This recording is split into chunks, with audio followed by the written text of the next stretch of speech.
नमस्कार दोस्तों। आज का स्टडी सेशन काफ़ी प्रोडक्टिव रहा।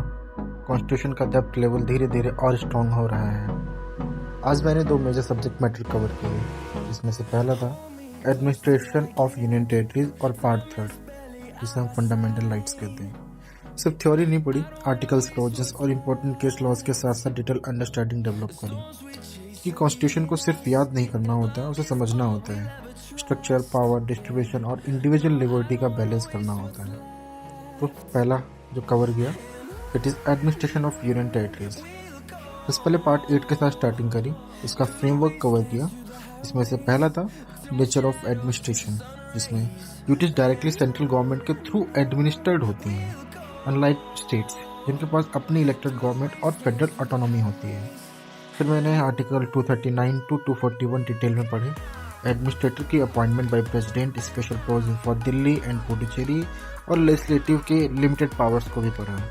इसमें पर्पस भी समझा। UT concept administrative convenience, strategic importance और पॉलिटिकल कंडीशन की वजह से इंट्रोड्यूस किया गया था।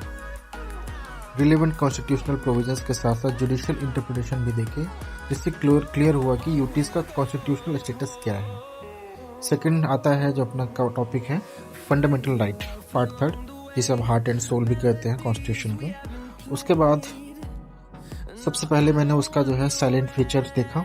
फिर मैंने इंडियन फंडामेंटल राइट्स और यूएस बिल ऑफ राइट के बीच डिफरेंस समझा।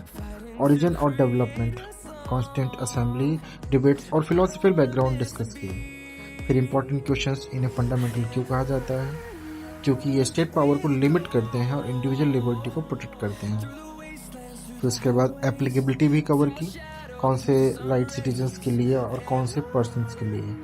रिस्ट्रिक्शंस, सस्पेंशन और एक्सेप्शन डिटेल में पढ़े, स्पेशली रीजनेबल रिस्ट्रिक्शंस और इमरजेंसी के कॉन्टेक्स्ट में। फिर उसके बाद मैंने कवर किया स्कोप ऑफ पार्ट 3। फिर मैंने स्कोप ऑफ पार्ट उसमें स्टार्ट किया आर्टिकल 12 स्टेट की डेफिनेशन और judicial expansion, article 13 pre constitution और पोस्ट कॉन्स्टिट्यूशन लॉज का इम्पैक्ट, यहीं से जुडिशियल रिव्यू का बेस मिलता है। साथ ही डॉक्ट्रिन्स जैसे सेवरेबिलिटी और इक्लिप्स और रिलेवेंट लैंडमार्क केस लॉज भी डिस्कस किए। फाइनली फंडामेंटल राइट्स का स्ट्रक्चर क्लासिफिकेशन रिवाइज किया। और सिंपली अगर मैं कहूँ तो आज का सेशन कॉन्सेप्चुअल क्लैरिटी और कॉन्स्टिट्यूशनल डेप्थ दोनों के लिए इम्पोर्टेंट था।